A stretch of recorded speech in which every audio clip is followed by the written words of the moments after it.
You'll develop like a herd mentality. America, it's time to have a difficult conversation. It's time to entertain the very real possibility that our government is trying to infect us. We now know that Trump knew how deadly this virus was. This is deadly stuff. It's not just old people, it's people too. Yet he insists on sending our kids back to school.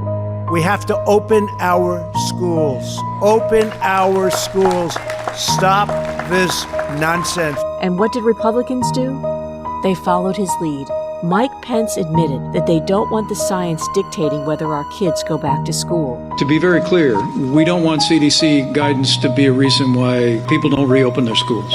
Trump loyalist Mike Parsons, the Republican governor of Missouri, took his defense of the president's dangerous policies even further, saying that our kids should go to school, get infected, and just get over it. These kids have got to get back to school, and if they do get COVID-19, which they will, and they will when they go to school, they're not going to the hospitals. They're going to go home, and they're going to get over it. Trump himself and his new hand-picked pandemic advisor, Scott Atlas, are pushing a herd immunity approach to the virus, which seeks to infect most of the population.